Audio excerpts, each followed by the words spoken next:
would like to know what was discussed. If you do not wish to be recorded, please let us know at this time. Thank you. Thank you, Bonnie. We'll call tonight's public hearing meeting to order at 6:01 p.m. If you will all rise as you're able for the Pledge of Allegiance. I pledge allegiance to the flag of the United States of America and to the republic for which it stands, one nation, under God, indivisible, with liberty and justice for all. Thank you all. So tonight's a little bit of a different meeting, and our trustee president is stuck in traffic, so she is on her way. I'm just going to fill in until she gets here, folks. We have a public hearing on the agenda tonight for general and capital projects funds, budget extension, and fund transfer request pursuant to RCW 28A 505040. WAC code 392-123-054 and WAC 392-123-071. This is a public hearing for the purpose of general and capital project funds, budget extension, and fund transfer requests, providing the public an opportunity to make any comments. I didn't see that there were any public comments that were wanting to be made tonight, and the contact information on that. If you have any questions or comments after tonight's meeting, or anybody listening to the meeting tonight regarding the item, please contact Marcy Bannon, our Director for Business Services, at 360-893-6500, extension 4030. Or you may also email, and you can get her email address from the website. I don't think there was any discussion from the board to follow on this. No. And there is no executive contact to be taken on this.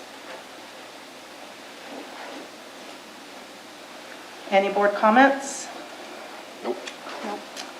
Well, then that concludes this section of our board meeting tonight, and we will close this public hearing at 6:04 p.m. And I wasn't able to stall long enough to get Carrie here. So, we will call our regular board meeting to order at 6:04 p.m. Start with OBA. Okay. Yeah, that'd be good. And if you'll just bear with me a moment. And please know that as Carrie comes in, I will be passing the hammer over to her, and she will finish where I leave off. And if that's her coming down the aisle right there, I'm just going to stall and be a little friendly face. No, it's not. Oh, it's not, darn it. No. Show must go on. Okay. We are going to start tonight with our union partners from OEA. If we could have our OEA partners up to the podium. Kayla Jaco, Brittany Smith, Jeremy McNinch, Sarah O'Donovich, Jessica Robbins, Tiffany Seeley. Yay!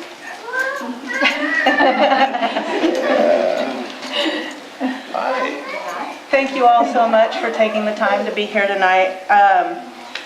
Each year, we take time to celebrate their incredible impact of our Orting Education Association members.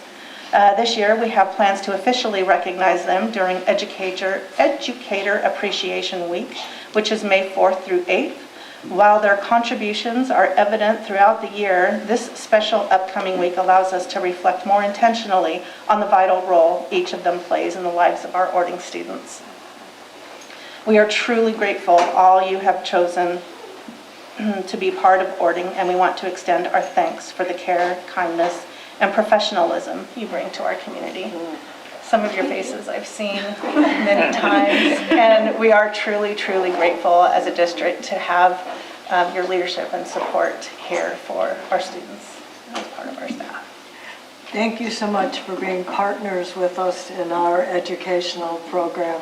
None of us can do it without each other. Exactly.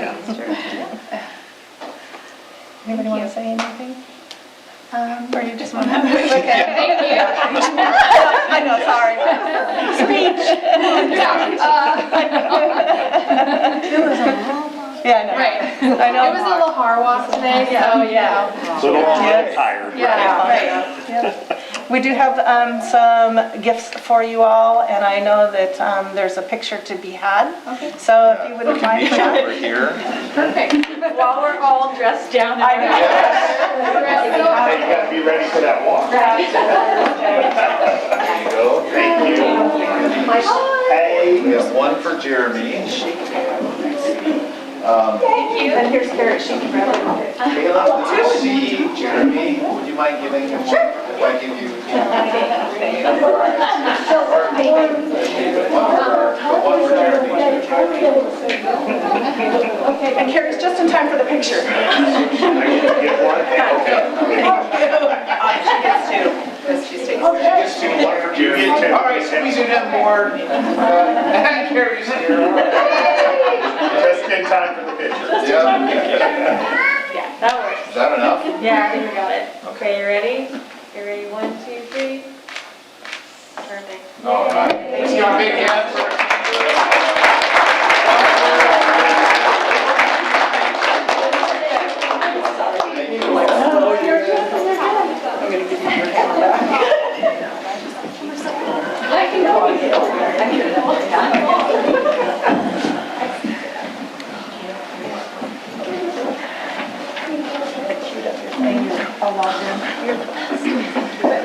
And as promised, I'm now handing the gavel back to Carrie. She just starting Agency Superstars. Welcome. I apologize for being late. All right. Is it Kaib? Did I say that correctly? Elvis. Is Elvis here? I don't see him. No? Well, I definitely want to recognize him, even though he didn't make it tonight. Elvis was nominated by our monitor, Brandy, sharing that he is a junior coach at Playworks, or through Playworks, the program we have at our elementary school, he takes initiative. He teaches students the games, is an active leader and coach, and he tries to help students problem solve. He also knows when to seek help when he needs it from an adult. So we want to recognize Elvis. I hope I'm saying his name correctly, Kaib. Maybe it's Kitty. He is one of our agency superstars this evening, so we definitely want to make sure he gets recognized. Also from Ording Elementary School, I would love to invite Felicia Porter, staff member. Yes. Yeah, come on up. Right here. Perfect. Yes. So Felicia, you were nominated by Bree Favors, who is our student teacher in kindergarten. Oh, wow. She shared that watching Felicia work during PLC is so encouraging as you see how efficient the kinder team is because of her hard work. Awesome. Principal Halverson Tran added that Felicia is a fantastic leader, not only in kindergarten, but in the whole school. She is thankful for your leadership and that you carry the vision of student learning and positive school culture within the kindergarten team and everywhere at OES. You exude positive energy, and we are lucky to have you at OES. Yeah. So thank you for being our agency superstar. Excellent, nice job. Thank you. Yes, you're very good. You're getting recognized because you're so good. I love it. I love it. All right. From Ptarmigan Ridge Elementary School, I'd like to invite Emerson Atkin. Oh, is Emerson here? Hi, come on up. You can bring your family with you. Yeah, if you bring your want. family. Bring your family if that feels better. She doesn't need us.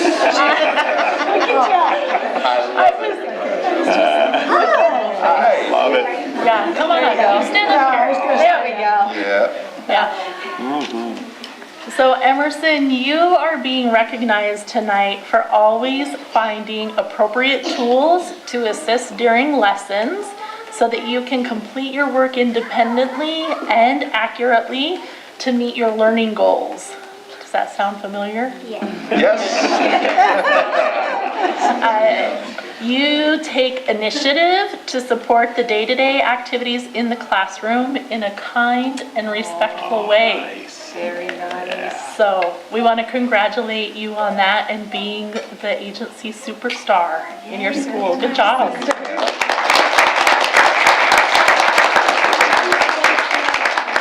very Thank you for welcome. being a good student. Family, thank you. Love it. All right. Also from Ptarmigan Ridge Elementary School, I'd like to invite Marianne Portman to the podium.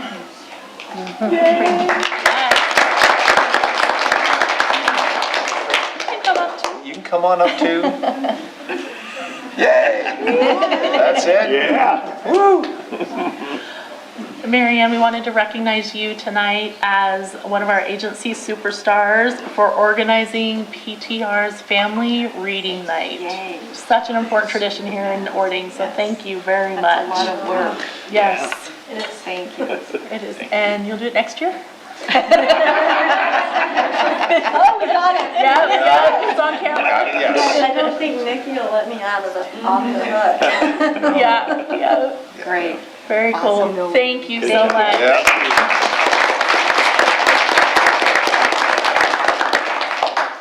All right. From Ording Middle School is Jordy Contreras here? No? Okay, well, I still want to read. Jordy is being recognized as he has advocated to spend more time in the Gen Ed setting and has thrived. So that's awesome. I'm very proud of him for that.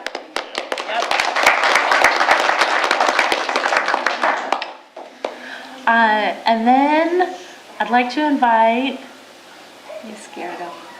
please, Jamie. Jamie Yascardo.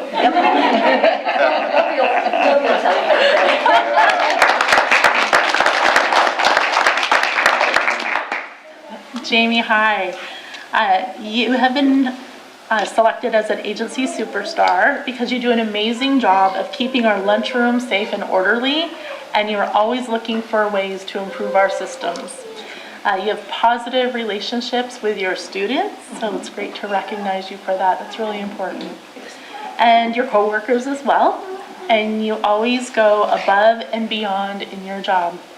We are truly lucky to have you in our district. Yes. Thank you very much. I can honestly say, I can honestly say Jamie has helped my family, each member of my grandkids out in different ways, and she's also a really good mom because I had her. So, Very good. All right, from Ording High School is Ashton Parker here. Hi, Ashton.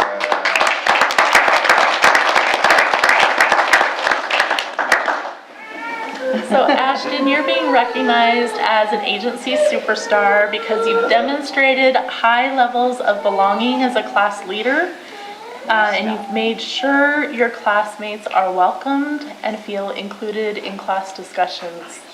You've also demonstrated strong mastery of academic content by working hard to set and reach goals in your classrooms.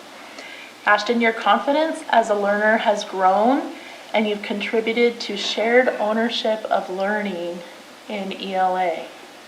Does that make sense? Sounds about right. I'm never sure. I'm like, did what I say really just made sense? Okay. And that's all in Miss Burns' class. So it sounds like she nominated you to be an agency superstar. So we want to congratulate you for that. Thank you. Yes, well done.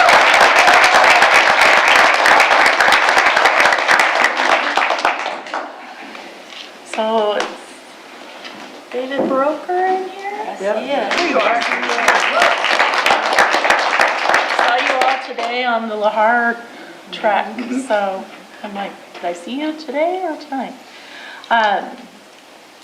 So Mr. Brooker has gone above and beyond to support our choir program in the absence of Miss McCarl. Thank you. Yes. No one asked him to do this. He took ownership to make sure our substitute teacher had self-efficacy and belonging in the performing arts program. He has done this so far with 2 substitute teachers. He ensured students in choir were able to compete in solo ensemble at PLU, Go Lutz, and assisted our March choir concert by helping to set up sound and work with a substitute teacher to get everything ready for an incredible night of music. So huge thank you to Mr. Broker for making personal sacrifices to support Ording students. Thank you.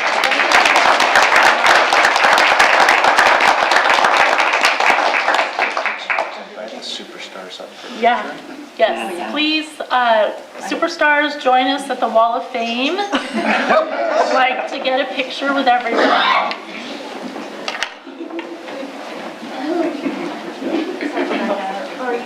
Candy's here. For the kids, yes.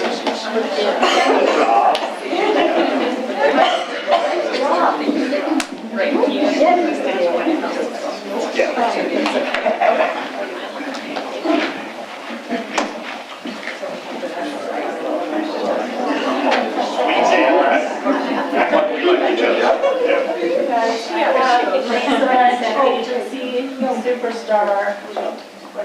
I'm not letting You them. can take that home to your kids.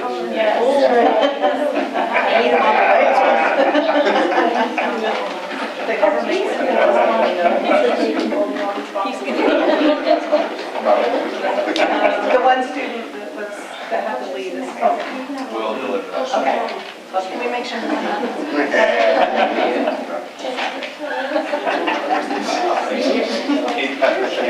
gone. He's gone. Okay, ready? All right. Do we see her students? Yeah, does she carry one? Yes, squeeze in.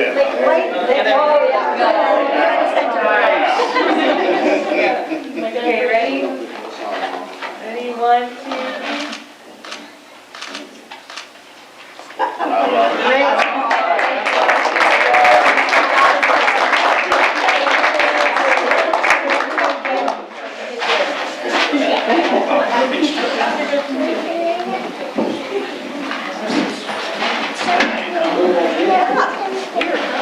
A little bit weird. All right.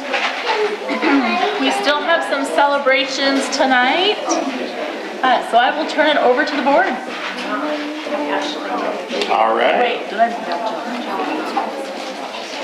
Oh, yeah, I've not We're done still the in recognition. recognition. Yeah, you're good. All right. We still have some things to celebrate. I just want to give thank you to a generous parent at Ptarmigan Ridge Elementary for helping to create a memorable experience for students by bringing in a Mickey Mouse popcorn maker. That sounds like a lot of fun to me. Both life skills classes enjoyed a fun-filled popcorn and movie day to celebrate before spring break. What an awesome way to send them off on spring break. Yes. In the Ording School District, we are proud to celebrate, remember, and recognize the diversity of our community and highlight what is meaningful to our families and staff. In April, we recognized Arab American Heritage Month, Autism Awareness Acceptance Month. I wear blue for autism awareness. Month of the Military Child, and National School Library Month. Oh, that's why they had that delicious spaghetti luncheon. Yes. For Claudia with the chance of meatballs. Yeah. I want to shout out to the Ording High School band. High school proudly hosted an annual Battle of the Sound drumline competition on April 18th, welcoming 10 high school drumline groups from across Washington. The event also featured a special performance from the Seattle Seahawks Blue Thunder drumline, and we want to extend our appreciation to staff and community members whose efforts made this excellent event possible. And I want to say, because I saw it on Facebook, Yeah. our middle school Oh, showed up and did it. Yes. And we got to see them, so, Yes. yeah, they nailed it. So I could hear it from my house, and JJ was with me, and he wanted to go check it all out, even though he's noise sensitive, but he wanted to go, and he was just in awe of all the different kids, all the different bands. There were so many people, there were food trucks, it was great. It was awesome. Yep, a party was was a going party. on. Yeah. I'd like to say students and staff at Ording Elementary School and Ptarmigan Ridge Elementary brought creativity and humor to April Fool's Day celebrations. We're going to highlight one thing because I'm not sure what else happened. Highlights included Mrs. Osling's, did I say that correctly, Osling? yep. Imaginative smell-o-vision, so you can think what you, put that in your head. The presentation, introducing students to new technology that could help them smell scents through their screens. I wished I'd been there. Because I would have liked to have seen that. Yeah, that's awesome.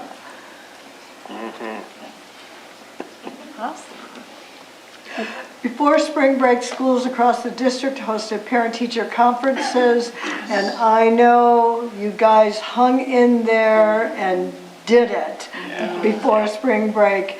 And I lost my place when I ad-lib. We thank our staff for their time and dedication to organizing these important meetings, helping families stay connected and engaged in their child's learning, and making it till spring break. Yeah. Yeah.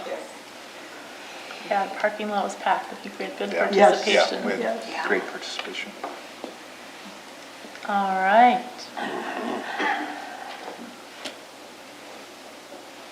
Okay, just making sure I'm in the right spot. You already did this? Yeah, we did the hearing. Okay, Yep. perfect, thank Hearing's you. good. Just Open and making closed. sure, checking my list. All right, so that concludes our recognition for tonight. It is customary that if you'd like to go home, you are warmly invited to stay for all of the board business tonight. Or you can gracefully go home and enjoy your evenings if you would like. Thank you. Yeah. Great. Thank you so much for Thank coming. you. Yeah, so Thank you. much. I know it's been a long day, thanks. It's been a very ladies. long day.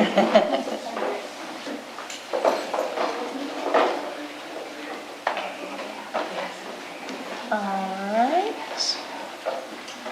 And next up, we have our community and staff comments. And I believe we have one person who signed up to speak tonight. That is correct, John Winters. Awesome. John, welcome, Mr. Winters. Thank you, thank you. For the record, my name is John Winters, and I am a citizen of Ording. I realize my shirt is a little bit of a oxymoron here, but, I'm speaking on behalf of my wife Darla, who is clearly much prettier, smarter, and better than I am, but I'll try to do my best. The reason I wanted to talk this evening is we heard a couple comments about the band, and that takes a lot of effort and a lot of money to support that. And I wanted to highlight a couple of things that have happened recently. Obviously, we had the Battle of the Sounds, and there was a lot of good community support in that, and a lot of hard work involved in that. And it was a very successful event. I think it keeps getting better every year as it goes along. Every year it keeps getting better and better and better. And it's starting to become quite a popular event. We had, as you may know, we had recently a mattress fundraiser at the Ording Middle School, and it was a tremendous success. I'm pleased to report that we've collected over 10,000 in support. And the choir as well too. I don't want to forget the choir because they're just as important. Yeah, there's a lot of good support there, and we did notice quite a few board members and school members coming to support the event, and I hope you got some good products out of that too.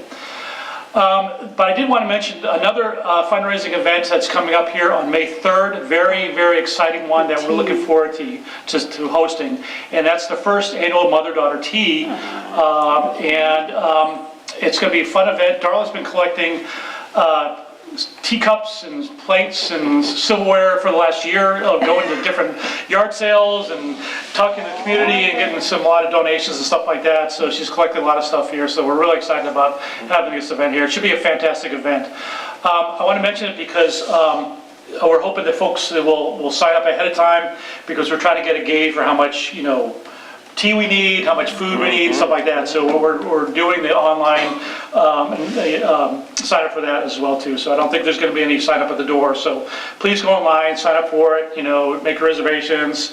And I want to mention too that the choir is going to be performing during that as well too. So there'll be a lot of good entertainment as well for that. So we're hoping to have a good time, but also make some money as well too, support the band. So there's a lot of events coming up here in the summertime as well too. We got the marching band camp, and we have some, of course we have a lot of end-of-year concerts and things like that to support as well too. So a lot of activity, a lot of moving parts going on there too. And I did notice Mr. Holland was in the back there, and we petitioned for some money earlier on. He invited us to come back in the middle of the year, so we're going to come back to the city council meeting one of these days pretty soon. Just give you the same report of what we're doing in there, because you invited us, so I'm going to take you up on that invitation as well too. So that's all I had to say here, but thanks for all your support that you've provided for the bands and the choir, and hopefully we'll get to a drama club up here sometime soon. Yes, Thanks. I like that. Thank Tell you. Darla, Thanks, thank John. you. Thanks. Thank you. And well done. Successful events, Yeah. for sure. Can I just quickly say, I appreciate the public voice for the fundraisers. There's so many of the things I don't hear about until they're either too late for me to participate in, or on a weekend I can't make it. But putting it out there so that we can all hear about it is great. I appreciate it. Yeah. Very good. Thank you, sir. All right.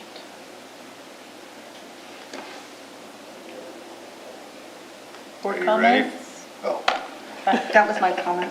That was your comment. Thank you. I just wanted to say thank you to John and Darla. Yes. What you guys do for the bands and the choir and the performing arts is phenomenal. Every time you go to any of that stuff, you can see John and Darla, Yeah. every time. And Robert, there's quite a few that you step up. So. I'm sorry, I forgot to mention too, this is very important. Yes. We purchased the trailer. So we've been fundraising for that for about 2 years now, and we finally purchased the trailer. We're gonna do some work on it, make it look pretty and stuff like that too, put some signs on the side of it. But right now we have the trailer, it's working, we've already used it, so I know it's something we've been trying to raise for, and we finally succeeded What's that. Congratulations. What's the trailer for? So the trailer is for hauling equipment to competitions. Mr. Broker, who was here, he obviously Right. doing the choir, but he got stuck, hauling, we only have a van to do it, and he gets stuck driving the van, which he doesn't get time to spend with the students. Right. So now that we have the trailer, we call the equipment, and he doesn't have to drive the van, so we can haul the equipment for him. So he gets to spend time with his students. Good. Very good, very good. That's awesome. All right. So now we are at the superintendent's report. All right. One of the opportunities you've had so far is meeting Skanska. One of the things we've been working on since your meeting is thinking about how to really integrate this project with local LEAPer, local businesses. They are limited by scope to 1/3 of the project, so 2/3 of that construction project is really going out for bid. And we really want to work with Matt, Liz, and Skanska to make that as attractive and affordable and available as we can to local businesses. So there's a couple things in the works. We have lots of our families within our 45 square miles that are involved in the trades, and we'll have at least 15 or 16 different trades involved in this project. So they're already reaching out to think about how do we make that attractive. Insurance and overhead costs are sometimes prohibitive to big work, so they're thinking about how do we package that and make small little bites so we can get as many people involved in that as we can. Minority businesses, women-owned businesses, a big emphasis of what we're trying to do as well, so you'll see a lot of that work, as well as we'll be reaching out to the new former chamber, now Orting Business Association, to create what we're calling a local passport, so incentives for those small businesses to shop and source goods locally. They'll be buying gas, gas and food and things like that, so we really want to build that communication. So Liz, Cliff, myself, and Mayor and City Administrator Mark, we met a couple of days ago talking about that. So that's something you can expect moving forward, about trying to really make sure those local dollars stay local as much as we can. That's been a strong interest from you as a board of directors. Lahar went smooth today. The kids saw a couple of dinosaurs, a little bit of candy at the end of the rainbow there. Time was good. Things were smooth up at the Emergency Operations Center. So look for some videos and pictures coming up. There is one of Matt Carlson on a scooter. Yes. You saw that? Yeah, so it's breaking the internet already, but 26 agencies, 5 school districts, things went very well today. So we're pleased. Teachers and our staff did a wonderful job getting kids organized. Really excited about this. This has been an ongoing interest from you as a board of directors, with thousands of homes that have been and will be coming to the district. Your strong interest is for growth, to help pay for its fair share of growth. You've been very vocal about that with the local community in Pierce County. I'm pleased to say that Executive Mello has heard your call, and he's really helping to champion this effort with staff. So consideration at Pierce County Council this month, well, May 18th, coming up next month, but almost this month, is an impact fee ordinance revision, which will increase the top end of the impact fee by 213%. Right now it's $4,695. And as you recall, since you first ran as a board back in 2017, the elementary school, it was a price tag of about $43 million. That has ballooned to $110 million. At the same time, the impact fee has only gone up by 18%. Where an impact fee is in place in the state, Pierce County has the lowest fee and one of the highest aggregate construction costs. So that's going to go a long way. Cliff and I and Marcy have been thinking about the math, and it's pretty hard to totally guess, but we know most of the new homes will be in that 3 to 4 bedroom range. They're targeting affordable family living. So that could bring probably an additional $20 million to the district alone over the next 7 to 8 years. So just in the very near term, local taxpayers, what that means by the time we run a second bond, there is less of a share that local will have to pay, because builders are paying a higher fair share. So we've sent a letter. The letter that President Thibodeau and myself sent, I sent to all of the superintendents in Pierce County in case they want to vocalize support as well. And then that'll be a topic of my impact, or my Friday update tomorrow, just so all staff know what's going on. So if anyone wants to provide comment, they certainly can. But that's certainly good news and a positive move in the right direction for us as a district and for our taxpayers. Yes. National Library Month, I thought I'd throw some of these pictures in for your report. You heard a little bit of the update. It was cute as can be. Cloudy with a chance of meatballs was the theme. Our Nutrition Services Department has just been doing an awesome job, not only on every day improving the quality of meals, but tying those into theme. We presented that before, and I thought that was just pretty cute. We want to say a thank you and a shout out to the City of Orting. Not only they have been good partners on the construction side and thinking about how to get on the same page. They'll be at the table with you during your May 7th retreat. But they provided a Connex for us to help support emergency supplies up at the quarry. As you know, if any kind of emergency fit, task 1 is to get kids and staff to safety. Task 2 is think about how do we provide for immediate care and support over the next 72 hours. Because communications, bridges, things like that will be stuck. So a Connex up there will help us to be able to provide for water and emergency supplies until we can get help on the way. So thank you to the City of Orting.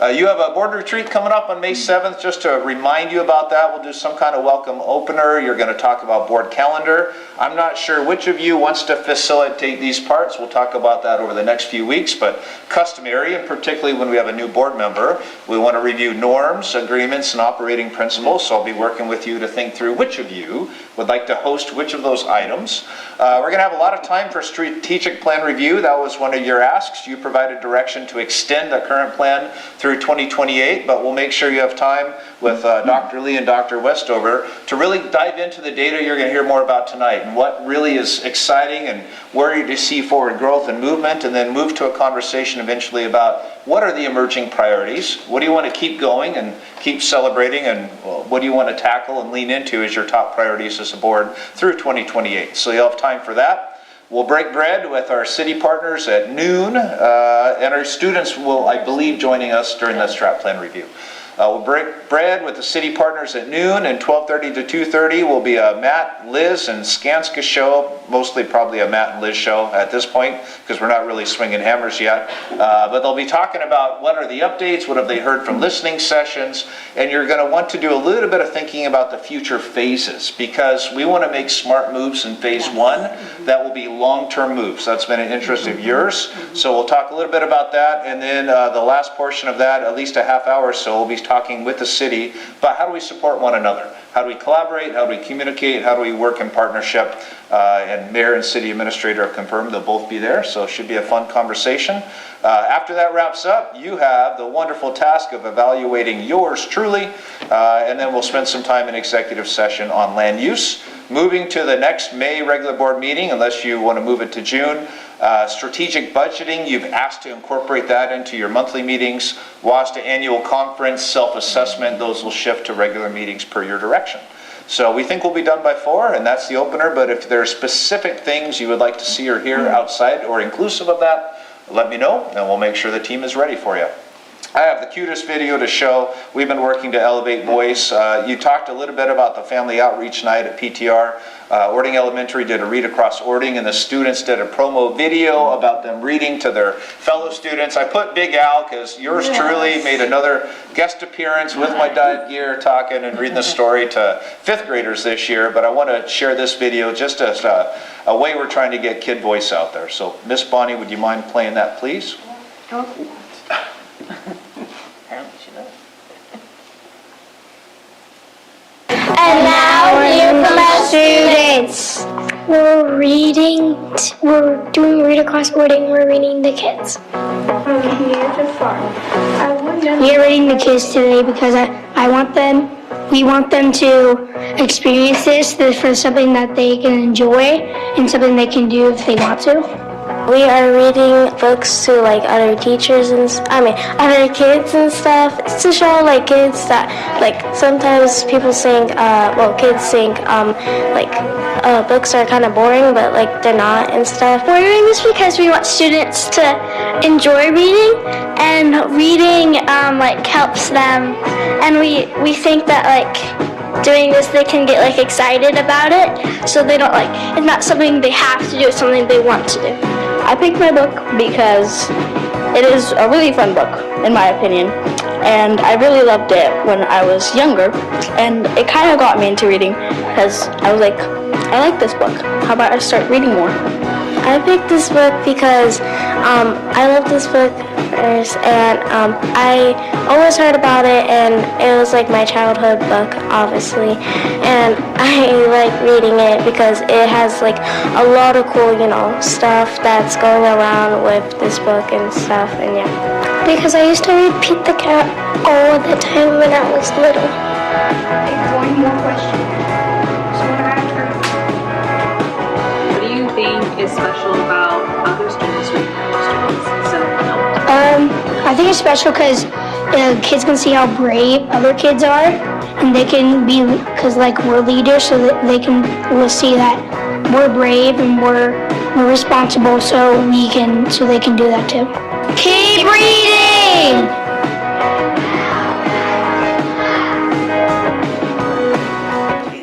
If that doesn't make you feel good, you don't have a heart. I don't know what to say. But share that for 2 reasons, not only to elevate what we're trying to do to increase student voice, but to get you thinking about the kinds of measures in your strategic plan that are meaningful to you and to the community. You have the quantitative, the numbers, and Erin will share some of that tonight, and the qualitative, the stories, the feelings. So be thinking about what you've been liking, about what you're seeing, and where you want to see the trajectory move forward. Unified Basketball Assembly, Director Madigan, are you here to have a question maybe? No, I just wanted to share something. The student council, the things that they are doing, they contribute so much to the kids' agency, and I want to share one thing. One of the kids that read is my neighbor, who is an immigrant and who initially spoke very little English and was very, very shy, and I am thrilled to see her out there doing something like that, and how it has helped her become herself. Nice. So Thank you. This was a highlight at the high school Unified Basketball Assembly. I didn't play the videos for you, but I would encourage you to look on the Ording High School social media page. That'll just brighten your day. It was a wonderful event where our kids were cheering on our kids and celebrating, and lots of fun. This is for you and for our public as well. Chief Gabrulik reached out a couple of days ago to confirm that the speed zone cameras in the school zone are going to be live next week on April 27th. For the first month, there will be warnings given. Starting May 27th, they expect tickets to be issued. So that is not only safe for pedestrians and the community in general, but certainly for our kids as well. There have been a lot of public concerns about traffic safety and speed adjacent to school zones. At some point, now that we purchased the 65 acres, Chief indicated that school zone would extend all the way continuously through PTR at some point. I don't have a current time frame on that. She's not here, but in the bottom left corner, you will see a picture of your Ording High School prom queen, Miss Carly Castro. Wonderful event, prom went smooth. Hats off to everybody involved in planning. I know Mr. Polly and Mrs. Polly are connected strongly, and they had a senior this year. So a lot of fun. There's videos and pictures online for anyone that wants to see more. Press room was a great event this year. Conference week, you mentioned that. I won't say much other than just kudos to all of the parents and kids involved in student-led conferences, and our staff for keeping parents in the loop and connected as we make that final push before summer. And lastly, I just want to share, we've been trying to keep these partnerships going with post-secondary ed. That's part of in our strategic plan around dual credit. Our Clover Park Technical College president, vice president, and other members that came to meet with us about a month and a half ago. We had the privilege of touring just a few weeks ago, and we're talking not only in the lens of thinking about what does the design of our facility need to look like around career technical education, how are we preparing students for industry, how do we create spaces that are flexible as the demands of industry change. But one of the other things that we're really excited about beyond dual credit articulation, they're very interested in satellite learning opportunities. They have so much need. Their facility they have can't keep up with demand, and you know, for residents that live on this side of the county, it's very difficult, full-time job, to get there and to study. And so one of the things that we're looking to do is, can they work on certification right here on our own new Career Tech Ed facility? So any parent or community member can work on their articulation, associates up to bachelor's degree. And in their mechatronics program, they're talking about people coming right out of that making $90,000 a year or more. So we think that could be a huge win, not only for our students, but of course our local community as well. So we're going to keep those conversations going with our architect and our design team all the way through. And then once we're up and running, that's absolutely something we want to focus on moving forward. So I know that's a lot, but that's just a little bit of all the amazing things that are going on here. So happy to answer any questions that you may have. Great report. Yeah, great report. Seeing none, I will yield my time. We have other guests that'll be sharing tonight. Sorry, it's just so much good stuff. Good and important stuff. The impact fees, amazing. Yeah. Thank goodness. I think offering our community an opportunity to get a trade education here locally is huge. I was late because I was stuck coming down 162. Getting in and out of town is hard. And I'll tell you what, being able to come to class here would be amazing. Yeah. You mentioned just real quickly those impact fees, and that is not a little bit of work that went into getting that to where it is today. And you kind of spearheaded that from my perspective, just from our conversations, and then kind of taking the bull by the horns and leading our South Sound Pierce County Superintendent's team to kind of get on board. Not that they weren't on board, but just somebody to drive the bus with that. So, and that was all outside of your regular, normal working day. And so, thank you for that, for speaking up for Ording, and that's amazing. You're welcome. Fingers crossed it comes through on May 18th. Yeah. Oh, yeah. All right. Next up, presented by Matt and Liz. It's the Matt and Liz show. The dynamic duo. The dynamic duo, yes. think I'm going to kick us off, but we're going to tag team here a little bit. So good to see you all again. We're going to cover a few things similar to kind of last month about both schools and let you know kind of where we're at. Last time we had a slide like this talking about what we've been doing to kind of get feedback. This time over this last month, the feedback's been more focused on the high school design than the elementary design. So that's why we're kind of highlighting that here rather than elementary. And we'll talk about kind of where we're at with elementary in a minute. But we've been very early in that design process at high school, so it's been really great. We've been getting tons of great information and kind of progressing on the design. So we're in good shape. Things are moving forward really nicely.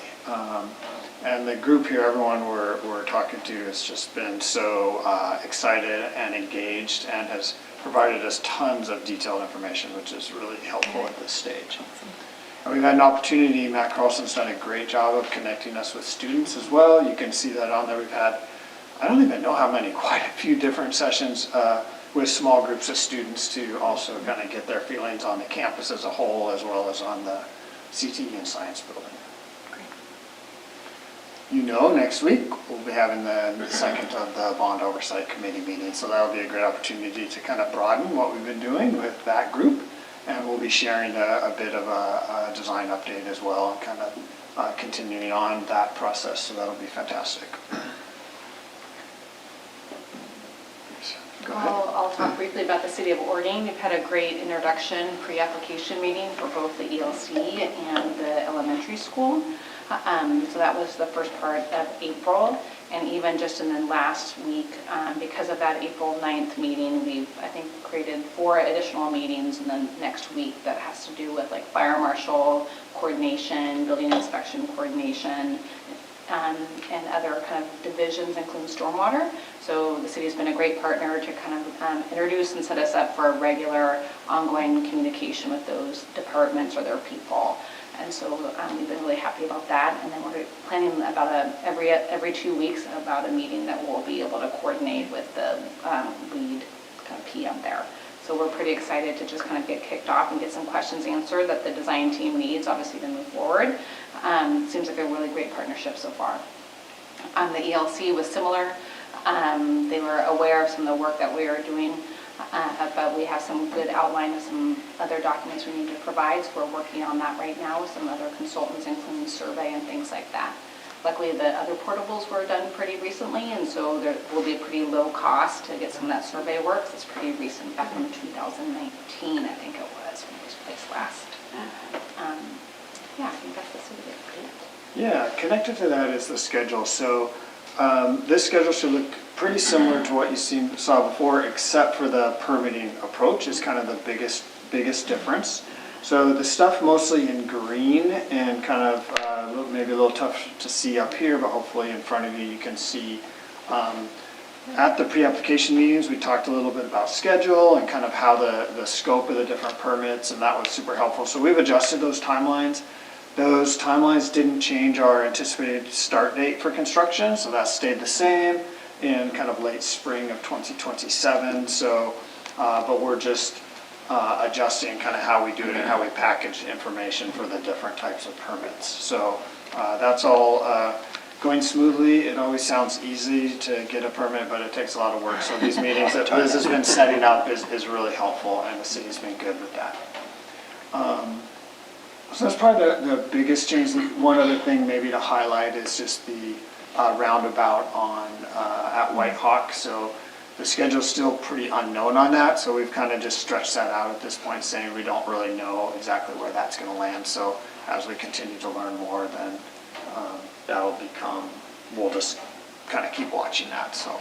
And we'll definitely have a backup plan if for some reason the city and the White Hawk roundabout that isn't constructed by the time the elementary school is done. So we've already started that communication with WashDOT. For the high school, again, the only real thing that's been adjusted here in the schedule, the primary thing is just adjusting the permitting timelines. We've kind of offset those a little bit from the elementary to sort of help to make it smoother going through the elementary school permitting process, which is our first priority, and the high school being the second. So we're staggering those a little bit more. That's the primary adjustment we've made there. And then we're continuing to have conversations with Skanska as well, kind of coordinating these schedules. You've probably seen we've had additional borings happening out on site. I know those drill rigs are big and very visible. So thought I'd kind of do a little bit of a throwback here. This diagram on the screen in red is from 2022, but it highlights sort of why we're out again doing drilling now. So we did some borings 3 or 4 weeks ago, or something around that time frame, and they were able to get so deep, 30 to 50 feet deep, depending exactly where, and hit a bunch of gravel that was very difficult to drill through, which it's not really problematic or good necessarily. It sounds like it's good if you can't drill through it, but part of the reason I put the red on the list is, if you remember way back then, for those of you who were here, we were talking about the code requires us to analyze the soil very, very deeply to assess a liquefaction risk, which we need to design for to make sure that the building's going to stay where it needs to be during an earthquake. So that's what we're currently investigating right now, is kind of getting that additional data. We had to use a different type of drill rig, and it'll tell us a little bit of stuff and give us a better sense of what's below that gravel layer. But with all of that, we have started to get a better sense of what's going to be our solution for what we're calling ground improvement or piles. There'll be slightly different solutions for the elementary school and the high school, but that's starting to shape up, which is great, and it kind of ties into our cost estimating schedule that we're going through right now. The Orion High School, the primary difference is really going to be a little bit different type of what we call ground improvement or piles there, based on the soil conditions, primarily because the upper part of the soil there is a little bit less dense than it is on the elementary school, so a little bit different type of pile system. We could probably talk for way too long about piles, but it's one of the things we're focusing a lot on, just because we got to get it right. So. And then we're currently in the process of going through our first round of formal estimating for the elementary school. So that's part of the reason why we haven't been talking to staff and all that as much right now, because we're going through that process. So this is a process we're going to go through multiple times through the life of the project. What it involves is the design team has an independent cost estimator that we have as part of our team, and then we have Skanska, of course. Both groups are going to be creating an estimate. We're going to compare and contrast, and then say, okay, how come you were looking at this way, we're looking at it this way, and we're going to get those things aligned, and then that'll be our baseline budget, or estimate, and that kind of connects in with our budget. I kind of consider this first round of estimating probably the most important, so we are spending a good bit of time to do it and get it right, and then we'll be able to give you a report here before too long, another few weeks, to say, hey, this is where we're at, this is how this is shaking out, and then Liz will be able to kind of give you a little bit of lay of the land and connecting it to the overall budget and that kind of thing. And that's when we'll start the budget updates that'll be regular at each board meeting, and then track it from that kind of baseline.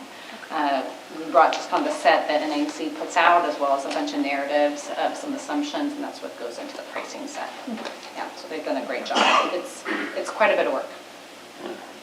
So it's exciting for us. It's a good stage, and then we'll be doing the similar thing on the high school here coming up pretty soon in May. Actually, early May we'll be starting that process. So they're going to overlap, be a month or so ish apart, and then once we have both those, then we'll have kind of the comprehensive estimating done for this first round. Any questions on that before we just jump into a quick update on the design? No? Okay.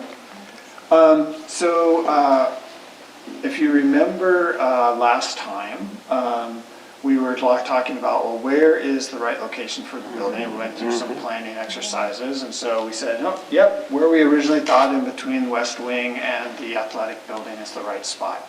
So that's what you kind of see here in the pinkish color is that new building, and then looking at just redesigning the playground area into a lawn and seating area, stuff like that. One of the things we heard from students is, we love eating outside, we don't have many places to actually just sit. So we're looking to try to supplement that with what we're doing in that area. So hopefully we can create some of that outdoor space that students have asked for. And then we're evaluating right now what to do for the area where the old gym is. So when that eventually comes down at the end of the project, then what happens there? So that's kind of, you see here, just looking at the likely scenario of putting parking in that location. So that's what we're studying and what we'll be looking to budget for. When we dive into the building, you'll see two plans here, the first and second floor. The three blue spaces are the lab spaces, the culinary lab, STEM lab, and the health science lab.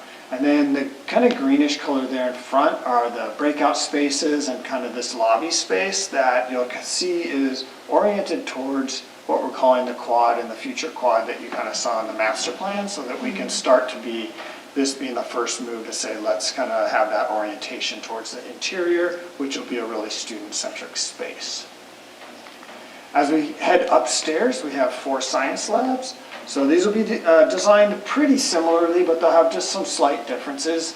A couple of them being a little bit more equipment focused in terms of chemistry, and then the others being more biology and physics. So, but again, mostly the same, so they'll be very flexible. You can adjust over time or teach different things within both those spaces.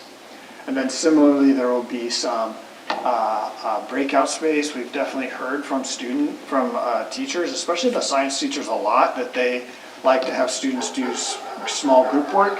So that's the purpose of those spaces, is to accommodate that small group work.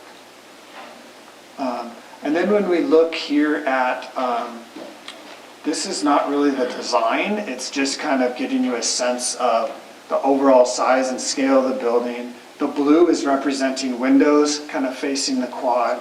So on the left-hand side where it says existing, that means this will be what it looks like now with the current buildings in place. And on where it says future, that's more like the master plan. So the yellow would be those future buildings that would get built in phase 2 and phase 3. Our intention is to try to make sure that the building is going to be successful in both situations. So I think we're excited about the potential there, and I think it's going to be a nice addition both now and for the long term. So we'll be able to talk about that some more and some more detail on that in a couple weeks at the workshop as well. Next steps, I think we hit quite a few of these already actually, but we are continuing to meet with on the high school to go through some of both the high school and the elementary school. Actually, in the next couple of weeks, we'll be talking what we're calling user group meetings, which is where we dive into every single space within the elementary school, for example, and we look at where do all the cabinets go. Let's make sure we understand the power requirements, all those details. What's the teaching wall like? All those things to make sure we dial that in, but to do that in all the spaces. So that's our next level of detail we'll be going into. We've touched on that a little bit in the high school building so far, but we're going to continue on with more of that as well. And then in June, that's kind of when we'll be wrapping up the high school estimating. So around that time, we'll be able to then start to combine and kind of do what Liz was describing in terms of that kind of comprehensive budget tracking. And then every month, there's going to be continued coordination with the city. That'll just be an ongoing thing for us, which has been great. I think that's what we have for tonight. It's exciting. Any questions? No questions. Just, I want to add that the teachers are really happy that you're talking to them and asking them things, and that they kind of can think about what it could be. Like Mrs. Hobbs told me, she said, oh, I want a gym that has windows, because the elementary gym is so dark, you know? And when we were at PTR the other day, I was going, oh, oh yeah, there's windows here. Yeah, So you know, the teachers are really touched that what they need is important. It's great. It's good to hear. yeah. That's how it should be. I was questioning the breakout space because I worked at the high school for quite a while. But then you said you spoke to students and it's important to them and it's their school, Yeah. right? So it's Yeah. like, okay, it's their school, that's their voice and we got to listen to it. So that's awesome. Okay, looking forward to the board retreat and Yeah. budget updates. Yeah. Curious what that'll look like. Already pulled out a really big book. Just wait till the budget book. Big book. Big number. Drawing set. Yes. Just tell me there's no test. Won't be a test. Awesome. I'm excited about the progress. Oh, Yes. Great job. Great. Thank you. All right, Thank you. thanks very Thank you. much. Thank you.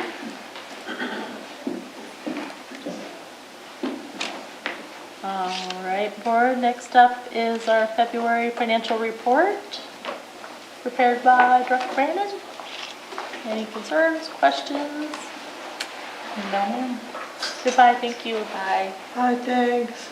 So just to be clear, moving forward, when we start doing the project budget reports, we'll have a financial report and then we'll have the project budget report separately, right? Yeah, project budget will be wrapped okay. into scope, and that'll come through Liz primarily on her monthly communication to you.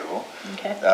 Separately, Cliff and Marcy reconcile all the expenditures. So we live in the forward thinking at this team, what have we approved? Cliff and Marcy each month reconcile what happened actually, and that's how we reconcile both of those. So what's happening real time when we're making decisions, say, yeah, go ahead. What happened in the last month, and so we reconcile that each month as we go through. And the other piece that Cliff and Marcy will do is the state match component. Because $11.3 million of the project will come from the state of Washington, so they track the claimable or matchable expense, submit that each month, and make sure we're on track to get all the revenues on the revenue side. Okay. So, yeah, both of those things are happening simultaneously. So you'll see the reconciled capital projects account each month and what we prepare, but also Liz will share, here's the status of what we've expended or plan to expend thus far. Okay. Well, I want to say something to Marcy as a new board member. I can read your report and understand it. Thank you. I mean, I understand not all of it, but the majority of it I do, and it's easy to read. So as a new board member, thank you. And whenever you get confused, you just pull out Budget 101. Yes, yes, Yeah. Yep, you can search in board docs for budget 101 yeah. or call Marcy. Or call That's great. Okay. No discussion on the report. Then we will move forward to sexual harassment prohibited. This is prepared by board memo.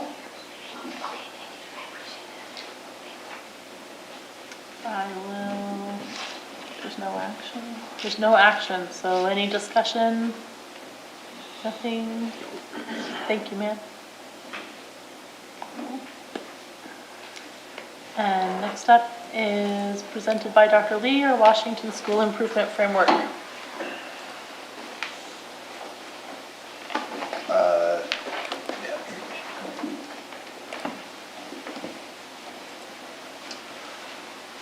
So exactly 1 week ago, I think Levy and I were going around at PTR talking to kids, and I remember this, and this will be a moment I'll remember for the highlights for my year, is that the first group we went to, these 2 little girls that were terrified, and they were presenting their goals. Remember that? The I-Ready goals?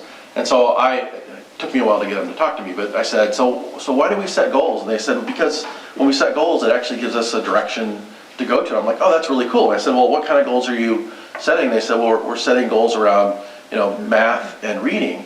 And I said, well, why those? And they said, it's because it's important, right? Right.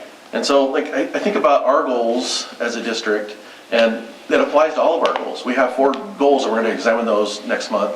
But our goals are really important, and they're also really hard.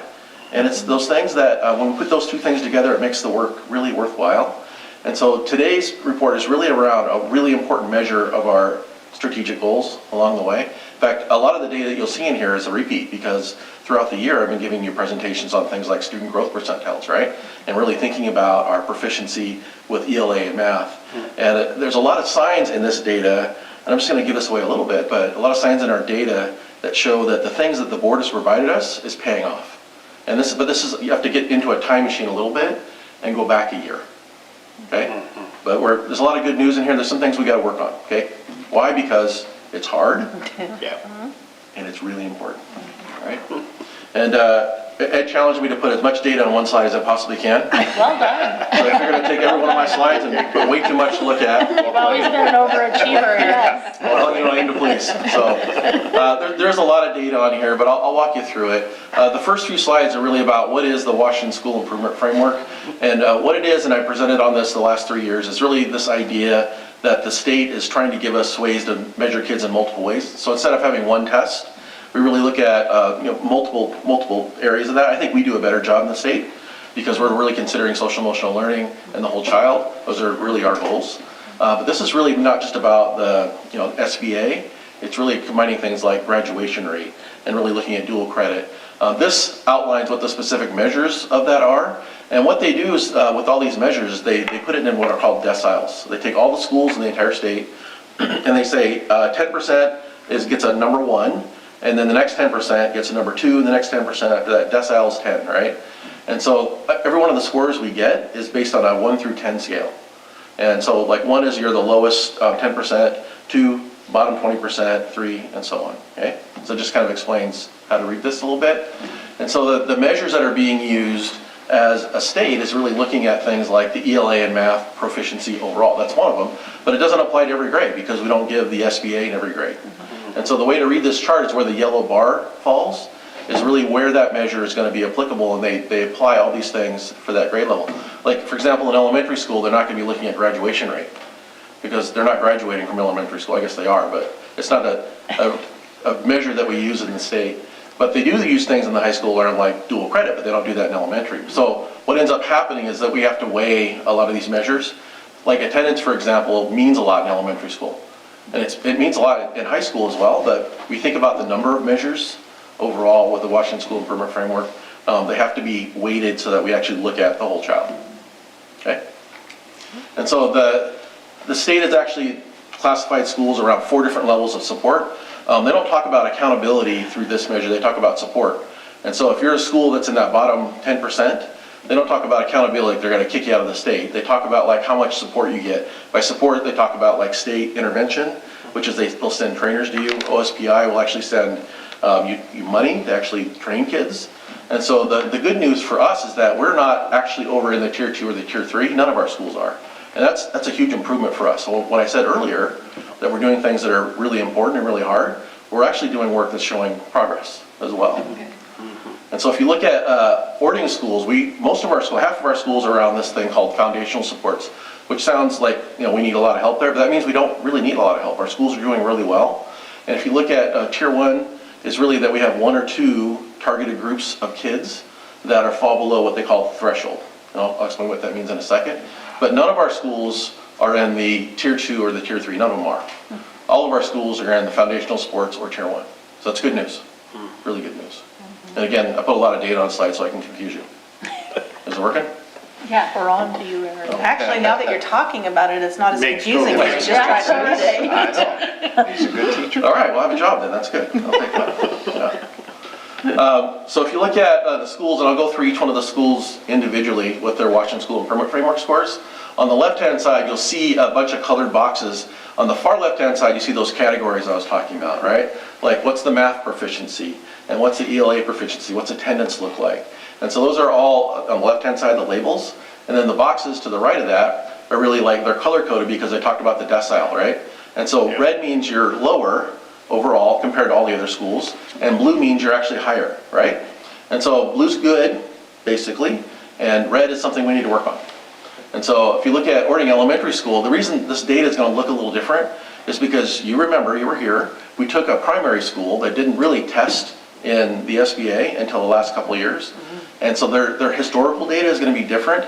And so what ends up happening is that average ends up being higher, just overall. because we have fewer years to compare it to, which is on the right-hand side is the trend.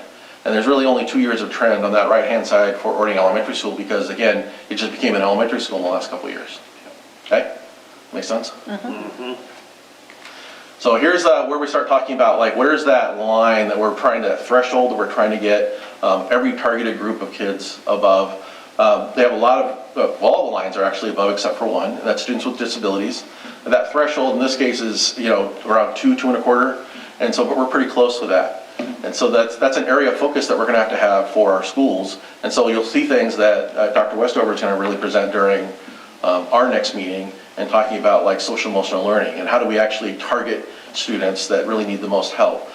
Tiers of intervention, MTSS, you hear middle school doing the same, very similar thing. But as a system, this provides the purpose for why we're doing a lot of the things that we're doing. Okay. One thing I wanted to point out, if you take a look at the ML learners, now the board provided an additional teacher at the elementary school, if you remember that. So now we have 2 elementary ML teachers. We're seeing direct impact from this right away, almost right away from that. So that's amazing. You'll see the same thing at PTR. So here's PTR. Now they have more historical data. So if you look at that right-hand side, they have more years to add up. And so as a result, what ends up happening is that more data points means there's a lot more averaging that goes on. And so if you look on the left-hand side, I want to point out ML learners. That's great. So if you look at the investment that we're putting, we're getting a lot of great results as a result of that investment. So that, again, taking a look at that threshold, where is that line? Now that line seems arbitrary, it is not. They take that line and they're using it based on all of the other schools that exist out in the state of Washington, and that line actually changes every year, it goes up and down, depending on where the average schools are. And so every one of our targeted groups, in order for us to be in foundational, needs to be above that line. And if you take a look at, in this case, Asian students at PTR, why is that line like below that? Well, the N size, or the number of kids that claim they're just Asian, not 2 or more races, is pretty small. I mean, we're looking at probably maybe 20 kids total. And so to get that line above that threshold is actually pretty doable because we have to get 2 or 3 more kids to really be proficient along the way. So it's the data it shows that it's doable. It's hard, but it's good. Here's Orting Middle School. Take a look at they have a lot of really good growth data. Now remember we talked about student growth percentiles a while ago? No. Student growth percentiles, if you were to take all of the students in a cohort, like you take all the 6th graders in this case, and you say how much did all of those 6th graders as a group grow, and you're right in the middle, you would actually get a student growth percentile score of 50, right? So anything above 50 is good. And so if you look at the middle school, their student growth percentiles are actually pretty good, right? So then why is the middle school, why are there some oranges in the middle school? It's because their proficiency, and that's where the state says is the minimum for like math and ELA, is still below. So even though we're showing great growth in the middle school, we still have to work on proficiency, making sure that kids can master the basic skills in 6th, 7th, and 8th grade. Does that make sense? Yeah. But if you look at the growth lines on the right-hand side, there's a general trend up, and that's pretty encouraging. Pretty encouraging. So again, here's we talked about the threshold, where's the line? Well, the good news is, no one's below it. This is the first time I've reported this where that's been the case for the middle school. So that is huge growth. That's an amazing data point for us at the middle school. So good job, middle school. High school. So high school has, you see that the data points on the left-hand side, what we're actually measuring is changing. The one that's really notable at the high school is a dual credit rate. Now, we heard a little bit earlier about like dual credit being a priority. Well, our high school has really high percentages of dual credit. In fact, more than most high schools that are out there. So that's a great data point. The ELA scores are amazing, so they're always done really well. What we need to do is really look at math in particular and look at that growth over time. Now there's hope for that though, as we're implementing new curriculum and really looking at those core competencies and really looking at student agency and doing the training with teachers, that math is shooting up as well. So it's pretty fun to watch, actually. And so where's the threshold for them? Well, again, all of the scores are above that threshold the state considers to be foundational. So good news, right? Yeah, that's great news. Yeah. Yes. So I wanted to break this down again. I thought, how much data can I get on a slide? So there you go. But if you look at just in general, I wanted to think like where is each school? So OES is, remember we talked about that 1 through 10 score, right? So 5.85 overall if you average all the scores. That means they're actually doing pretty well. I mean, it's a strong score, right? PTR 3.40, we have some work to do there, particularly with students with disabilities. And so that's one of our priority goals that we'll talk about as a board. And then looking at OMS 4.35, a big part of that for them is around that student growth percentile we're talking about. All of these things, and I want to mention high school is very high as well, so good job high school. But all of these can be almost overnight improved if we have a focus on attendance. Attendance is one of the major measures that goes across all of our schools. And I'll directly connect our attendance to our work around student agency and student dignity. Because the students are connected, belong, they will show up. They will show up at school. And so where's our work going for? You'll see a lot of parallels in the data that we have around the Washington School Improvement Framework and our goals that we have as a board. So I think it's pretty encouraging overall, the growth that we've had. And this, remember, we went back in a time machine. So this is like a year ago. So imagine what it's going to be this year. I mean, I'm thinking already with the results we saw, like with the students setting their goals, and the growth that we've had with things like iReady, it's been pretty impressive. We really think about our social emotional learning. The growth we've had there has been pretty impressive. Now, I'm not going to guarantee that all of our data goes up, but I'll tell you that I'd be really surprised if it didn't, in a way that we're all going to be really pleased by it. Not just in a year, though. I think we've come a long ways and done a lot. So, so that's our report. Any questions? That's awesome. No questions, but maybe a couple comments. So one of our agency superstars tonight was a student who advocated for themselves to become more active in gen ed classes. And I'm thinking to myself as you're going through the report, if that's where, a low point is at PTR, for example, with agency of the students like that, and you have drilled this into my head now for, 3 or 4 years. And it just makes more sense every single time. Yeah. And the fact that we are now looking at this growth, and we've sat in those building board meetings where we've watched the students explain their goal setting and seeing that agency so active. You can just see the pathway. I can't wait to see next year's stuff. It's very exciting to me. Yes, it's hard, and yes, there's a lot to do, and yes, our staff has late nights and all that stuff, and our kids are doing it, but it's there. The results are showing up. It's hard and it's important. I'll say that, Cliff, when we're seeing these agency superstars being presented, I said to Cliff, I am totally floored by this. I think about how much growth we've had as a system around agency in particular. And he says, when are you going to stop being surprised that agency is like a really important thing for us? And we're seeing a lot of growth, and I'm like, I don't think ever. I don't think I'll ever be, because I think it's important work. But I love the fact that that little girl with her cute shoes, and she's got agency on the brain, right? Yeah. I mean, I think about as a system how powerful that is and can be as we move forward. So I'll never stop being amazed by that ever. Yeah, I think watching them, the students present, blows my mind every single time, and it shouldn't, right? But we raise the bar, we don't lower it. And we raise that bar, and they always rise to it. And listening to them talk and presenting, I'm like, wow, this is amazing. They are on it, and they are in it. They want to do better. So this is proof. Yeah. And don't forget, it's really hard, right? Yeah, it's You're setting really goals and hard. things that are really hard Yeah. and achieving.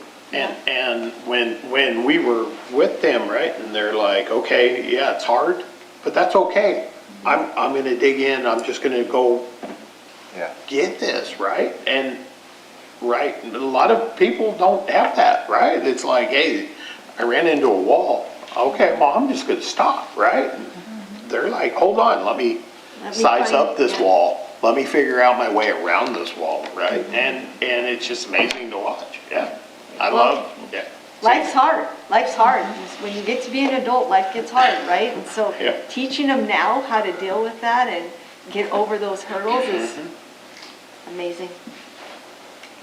I think what I see in some of these goals, I see growth, and I see progress, and I see some of these numbers are still really low. Yeah.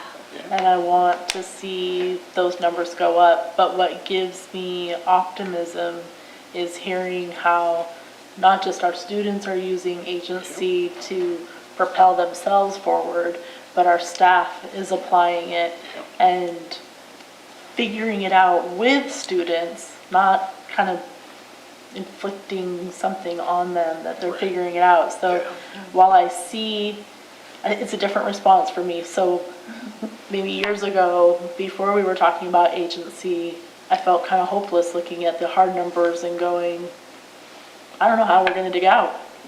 But now we're seeing the growth, we're seeing the progress, and I feel optimistic because I trust our staff and our students to keep going and to not give up when it is hard, and to not mask over the numbers that maybe we're not super excited about yet. They're tackling it head on, and the students are tackling it head on.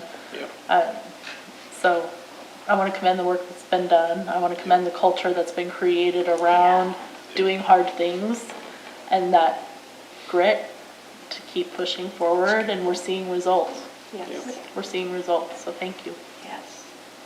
I think when we meet next month, we're going to see a clear pathway forward, right? So it's not going to be, well, yeah, our scores are low, what do we do about it? We're like, I don't know. No, that's not what we're going to do. Yeah. So we have clear evidence now that what we're doing is working. Yep. I know that some of those scores are pretty low, but they're better than they were. And it doesn't mean that we're going to stop. Again, this is a time machine. We just went back a year. So imagine what it's going to be this year. Right, and then what And comes next. The next year. Yep, Next year. good work. Yes. I like this summary format, by the way. Oh, It's good. really helpful going I could probably put more data on a slide. Maybe squeeze a little bit, just a I little. like the data. Yeah, don't make it smaller. But I like the data, and I think as we head into our board retreat in May and we're talking about these goals, this will be great reference. Yep. Thank you. All right, thank you.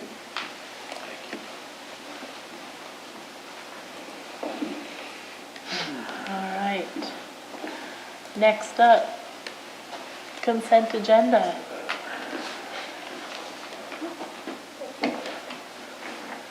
Trying to figure out the scrolling up and down on our little tools here. So we have vouchers, personnel, some field trips. Love that for our kids. Those are great learning opportunities. And board minutes. So when you're ready, I would love to get a motion on items 1 through 7. I move to approve items 1 through 7 on the consent agenda. Second? Thank you. All in favor? Aye. Motion passes.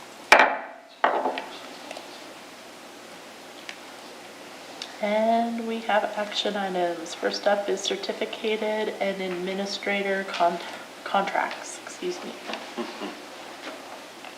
Hello. Hello. Hi there. So in front of you is proposed a memo, and it's asking for the board to approve the offering of the 26-27 school year contracts to all administrators and certificated personnel who will be covered by a continuing contract for the coming school year. Excellent. Thank you very much. No questions? No questions. Then I will entertain a motion. I move to approve the offering of 2026-2027 school year contracts to all administrators and certificated personnel who are covered by the continuing employment contract law. Second. Thank you. All in favor? Aye. Aye. Motion passes. Thank you, Carrie. Thank you, Karen. Thank you.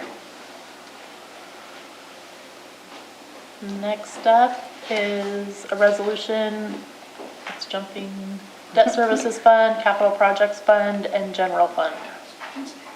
This is a prepared by. If there's no questions, I will take a motion. I move to approve Resolution 10.2026, Debt Services Fund, Capital Projects Fund, and General Fund. Second. Thank you. All in favor? Aye. Motion passes.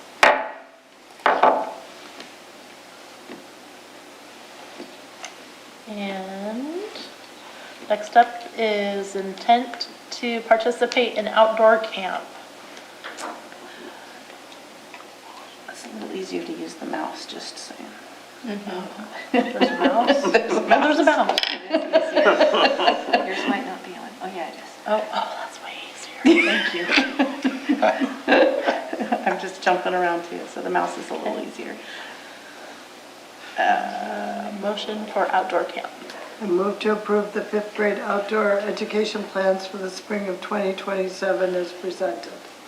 Second. Thank you. All in favor? Aye. Motion passes.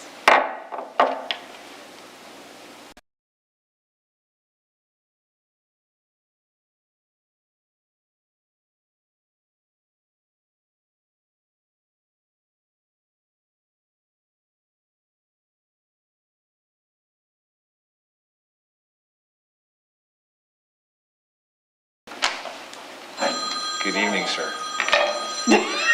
Hi. That wasn't my phone. It's on, I don't know why he's ringing. That's Mrs. Darling, that's why. She's like, did you tell him what I wanted you to say?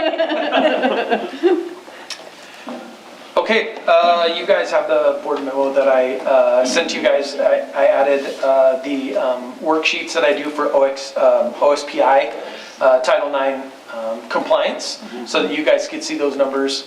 A couple of the highlights in there that in my board memo that I presented to you guys is this spring we'll do the OSPI interest survey, grades 6 through 12, where the kids take a survey, talk about what kinds of interests they have in different athletic programs and what they are participating both in school, out of school, and what they'd like to see.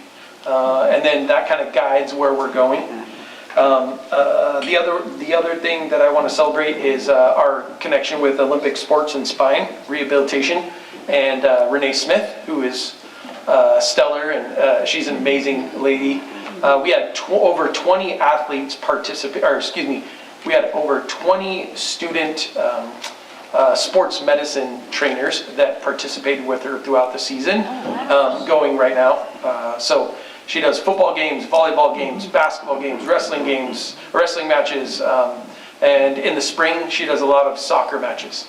So she's super busy. She even volunteered some of her time, and she's just absolutely amazing. You know, I've seen it firsthand over the last couple of years, and Renee is hands down some of the best trainers that I've had to work with all the different schools. So she blows people away. So anyway, she's amazing. You know, we continue to work through equitable access to our facilities for both the middle school and the high school, and what our facilities look like, and trying to keep them in the best shape that we can so the kids can use them. Thank you very much for passing the new athletic code that you guys got earlier this year. That was a lot of work with the community and families and administrators and coaches and teachers and students to get there. And I loved what you guys were saying during the last presentation by Mr. Lee about doing things that are hard. The new athletic code raised the bar academically for students, and they're meeting the threshold. So you're exactly right that when you raise the bar and you increase expectation, the kids will comply. There are still struggles here and there, but those kids are getting help. We have homework club that we have 2 Mondays and Wednesdays at the high school, where if kids don't make grades athletically, we get them in touch with Katie Dennert, who runs our homework club. And I just assigned a kid to homework club next week because he was struggling with his grades, and it just it allows us to have good conversations with athletes and talk about being student athletes. And we got to get it done in the classroom first so that we can participate on the field, and then getting the help, right? Getting the help that you need if you're struggling in your classes.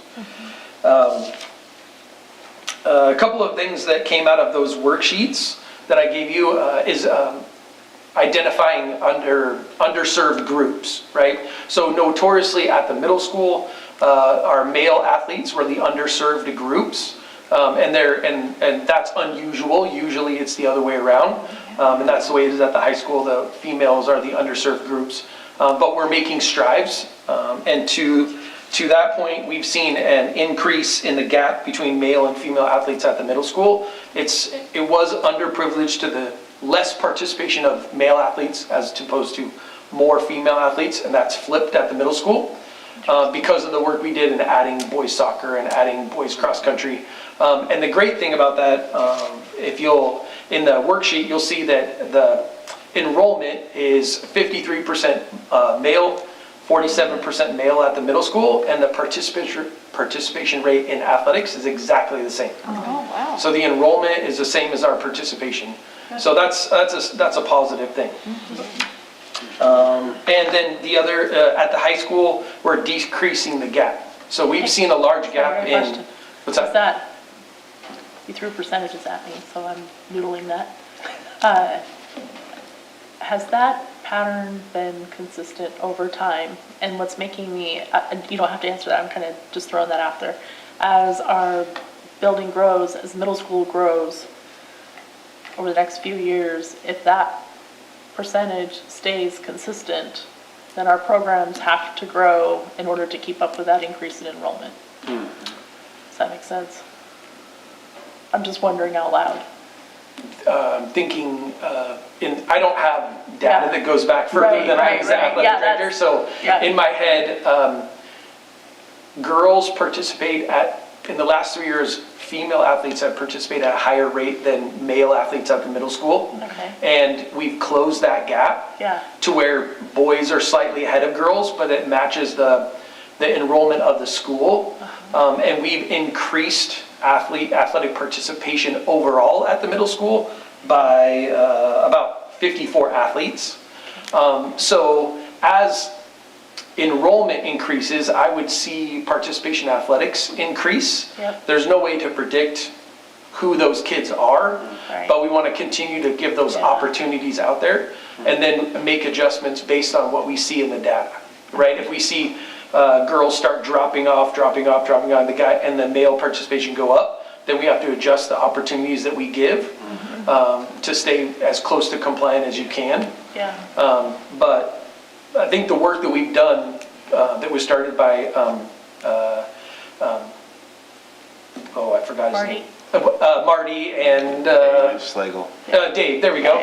Marty and Dave, the work that they've done, I've got to see some of the benefits of that. Cool. So, and that leads directly to what we're doing at the high school.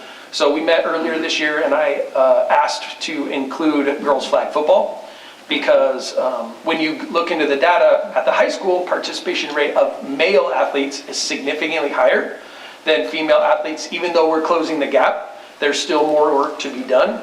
So I asked to include girls flag football in the winter season next year. And then the other thing is we want to separate, right now we currently have golf, where we have one head coach for the boys and the girls team.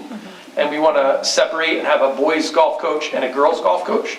Hopefully having a girls golf coach will increase the numbers of participation because they have their own coach, someone that they identify with, that supports them at practice and on the fields, instead of a coach that shares time. We want to do the same thing with our cross country team. If we add 20 to 25 athletes in the girls flag football and we add 5 to 10 in both golf and cross country, we're taking that out of compliance where we would have to provide 97 more opportunities for girls. We can get close to cutting that in half just by those small changes that we made right there. Okay. Yeah. Did I answer your question? Kinda, yeah. Okay. Yeah, kinda. And it was really just me wondering out loud, like as, you know, we're building facilities to support oncoming or incoming growth, how that impacts our athletic programs and the opportunities students have. What do we need to expect a certain percentage of kids to then be joining the program and the resources you're going to need in order to let them have Easy space. answer to that is yes. Right? Right, I'm just trying to think forward on that and wondering. So, yeah, we're already busting at the seams facility-wise with just the numbers we have. So if we see an increase in numbers, we're already running out of space. So a second gym at the middle school or another field for preparation. The fact that you guys have a plan to build athletic facilities across the street at the elementary school as part of the building is going to be a huge impact on the strain that we already have in the stadium. I mean, right now we're boys football, boys soccer, track, and we have the highest numbers we've had in years in track, over 100 athletes, all practicing in the same facility at the same time. And so we had a track meet today. So boys soccer couldn't practice in the stadium because you can't practice soccer while you have a track meet. And the boys football, middle school boys football had to be down on the grass down below the high school because that was the only place for them to go. So yeah, as numbers increase, more resources towards facilities would be really, really good. Just a comment beyond just the amazing job that you're doing, Mr. Pauly, helping to vision out and support all of our programs, but board, think about that May 7th as the architect begins to foreshadow what your phase 2 construction could look like. That's an important consideration about the emerging priorities and how you structure the future growth, as well as what Cliff is doing, working with Tyler, thinking about expenditures this year. Can we improve lighting upgrades in our facilities? Can we take care of the grass field behind the middle school? And another thing to think about from your state match perspective is if we really are able to secure more state match funds in bond number 1, do you want to entertain potentially something like a PTR gym? Now, you don't know if you have the ability to do that yet because you have to get cost proposals back, but at some point, maybe in the fall or winter in 2026, early 27, you might want to think about accessing more and maybe taking a bigger bite even in phase 1 that you considered possible. So just a few things to comment and mention because I think Tyler's doing a wonderful job helping to vision that out, but we're already stuck, and as we grow, those stuck points are going to become worse over time. Then we don't want to diminish opportunities for kids. We don't want to increase costs for parents, and we don't want to take away opportunities for kids. Those have been 2 strong values from you as a board. But we want to maximize the opportunities that we could provide with what we do have. Absolutely. I mean, I'm going to say, I think the middle school, just in girls volleyball, has got so many teams. So you're seeing that just growing and breaking at seams, right? Yeah, we have 120 female girls volleyball players at the middle school.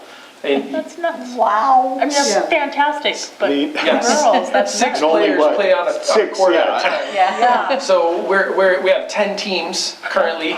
We have a varsity, a JV, and then we have 8 C teams. And our coaches down there do a great job. Karen Buckholz at the middle school, our athletic coordinator, and the volleyball coaches do a great job of facilitating a C team schedule that allows all 8 of those teams to play and get games in. But you can imagine how difficult it is. The middle school only has capacity for 3 courts. And 1 court isn't even full size. So 2 courts in the main gym, 1 court in the small gym. And so on the days it's not raining, the middle school volleyball players, they condition by running over to the high school and setting up 2 or 3 more nets at the high school so that they can practice when our baseball and softball teams are not practicing in the gym because it's pouring down rain, which we've had a lot of so far this year. So volleyball has the opportunity to do that. Our basketball programs don't have that opportunity because the gyms are already being used. Because boys and girls basketball at the middle school runs at exactly the same time boys and girls basketball at the high school, and there's just not enough gym facilities for everyone. Our boys basketball team at the middle school is 72 athletes, so we ran a varsity, JV, and 4 C teams. So it's a challenge. So, and our coaches do a really good job. Karen does a good job at the middle school organizing all of that.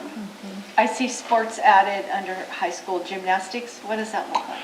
So we currently still have a co-op with Sumner High School, but we didn't have any gymnastic athletes that wanted to participate this year. Okay. So over the last 2 years, we had 2 athletes, 2 gymnasts from Ording that participated on the independently with the Sumner gymnastics team. But this year, no one wanted to participate. Those kids graduated, and we do have gymnasts at the high school, but they do independent gymnastics through a different club team, and they didn't want to participate in that. So at the end of my document, I talked about some challenges. Mr. Hatzenbuehler brought up the lighting in the stadium. We're working on that. It continues to be a challenge to get coaches. When you have 10 volleyball teams, you got to find coaches to coach all of those. That can be a challenge. And you know today, Mrs. Thibodeau, the traffic getting into town. Yes, I do. It's a challenge to find coaches that are available at the time that we run practice and are able to get in town to do that. So anything we can do to encourage people to coach is really, really good. We already talked about the facilities and fields and things like that. The great celebrations, one I would say is the athletic code. That was a huge change. I can't think of the last time the athletic code changed, so that's a huge celebration. I'm currently working on the coach's handbook, updating and modernizing the coach's handbook so that we can keep coaches compliant. And then you guys know our boys wrestling team won their 5th state title in a row. And our SNAP fundraise guys just dropped off a banner that we can put up that mentions that this year was our 9th state championship in wrestling. Wow. So you'll probably see that banner up here pretty soon, celebrating those guys. In addition to that, Mikey Fritz was named, this isn't in the report, this is after I turned in the report, but Mikey Fritz, a senior wrestler, was named to Tacoma Athletic Commission Athlete of the Year for the winter. This is the 2nd year in a row that an Ording athlete has won that award. AJ Salguero won that award last year. So he's in the running to win the award overall for the year from all 3 seasons. And I just found out recently that our OHS equestrian team qualified for the state tournament, or state meet, if you will, over in Moses Lake in May. They won 3 gold medals at their last event for showmanship and drill and showmanship, and another one, I can't remember what the other one was. That's awesome. Yeah. And then another celebration is we worked with OXA to change our coaches evaluation process. We have a new evaluation that we're using, and I'm in the process of teaching coaches to the new evaluation process. We're going to be moving to where head coaches evaluate their assistant coaches. So it facilitates conversation between them about how to grow coaches, because that's probably one of the challenges that coaches face is we get so wrapped up in coaching the team, we forget to coach our coaches how to be better. So the new evaluation process adds to a conversation about how to be better and what we can do and how to use professional development and stuff like that, and it's going really well. So next year, the head coaches will evaluate their assistant coaches, and then I will evaluate the head coaches. And so it's really good, the check boxes and the things that Cliff Rees and Oliver Chadwick and Carrie Joy, and we all work together to update it and get it going. It's working really well. So that leads to the way we see success in athletics. And so I'm really pushing home with our coaches that success in athletics deals with how many kids are participating on a yearly basis in your programs, and are those kids coming back? So are the same kids that are playing year to year coming back? What does the athlete experience look like? And then how are we doing competition-wise? And so those are the 4 main factors we measure success in athletics. So things are going really well. Do you guys have any questions? I was going to say also, and it's performing arts, but we had our marching band and all that stuff. So you got students in the middle school and the high school that are participating in that also, and that's. And, it still has to do with it, right? So, absolutely. Absolutely. I was smiling when you guys were talking about the band competition this last weekend, because I was there early. We had stuff going on later in the afternoon, but I was there in the morning while they were getting it set up, and I got to watch the teams practicing in the parking lot and things like that. So there's lots of really good stuff going on in addition to athletics. So our Knowledge Bowl team did really well. Our FBLA group is over in Spokane right now competing. Sports medicine was last week. So there's lots of really good celebrations interscholastically. Yeah. The job of athletic director such as yourself is very busy. You don't have a lot of downtime, and I want to really commend the fact that you are updating documents and processes and procedures and keeping up with what needs to happen, not just what's easy to stay with. So that's a lot of work, so good job. Thank you. Thank you. And congratulations getting rid of the moles on the baseball. Hopefully that doesn't How fast they reappeared. We're still working on that, yes. No, I mean, it was amazing, like over a weekend, all of a sudden, there's a whole circle of molehills in the middle of the baseball Sure, field. they just moved. Yes, we're working, we've seen some success there, yes, absolutely, yeah. Relocated the moles. Well, it wasn't right out in the better not outfield. They move couldn't my have house. played. Yeah. I will entertain a motion, please. I move to approve the interscholastic activities program. Second? Thank you. All in favor? Aye. Motion passes. Mr. Polly, thank you very much. Nice job, Mr. Collis. You guys just didn't see how bad they were. Back away. All right, speaking of athletics, our next motion is for the WIAA resolution and membership. Well, it says it's currently vacant. I thought it was you. Oh, yeah. I thought it was me. That's right. It's you. It So is maybe you. I'm not. Yeah, I thought we voted Mr. Director Milo. I think it's me. Yeah. So wait, So this is an annual submission that we submit to Leah at this time of the year. So we have to. To do another one? Redo another one, Okay. yeah. Oh, God. Repeat Oh. performance. Repeat. okay. Do I got confused, 'cause, sorry, I move to approve Director Milo as the 2026-2027 Washington Interscholastic Activities Association Board Member Representative. I second it. thank you, all in favor? Aye. Passes, whether you like it or not. I was super confused there for a second, because we also have to approve the resolution Yes, and we our do. ongoing measurement. So we have a representative and we're going to be a member again.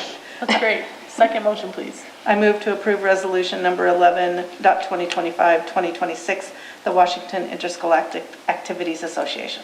I second it. Thank you. All in favor? Aye. Motion passes. Sorry, I got confused on that one too.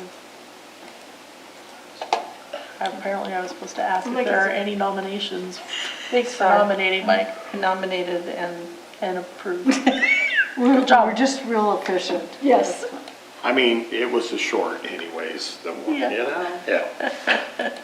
A little longer term Sorry, that this was a little time. messy. Yeah. We got it done. Thanks, Bonnie. Got it done. Thought there was something you weren't telling me. Okay. Yeah, don't do that. All right, we made it to board comments. Nice. Any board comments? I feel like I've talked a lot Yeah. tonight, so I'm done with comments. Okay, anybody? All good? I missed the beginning of the meeting. I just want to thank staff and teachers and students for what looked like a really good Lahar drill. It felt like the kids got over the bridge faster than in previous years. We were looking at our watches going, oh, I guess that was it, so. We survived this year or what? Yeah, everybody was hustling. It was They very, were hustling. it was very efficient. Yeah, so I can't wait to hear, I'm always curious, did we make it in time? We made it in time. You made it in time, and that's good. All right, then with that, I will adjourn tonight's meeting at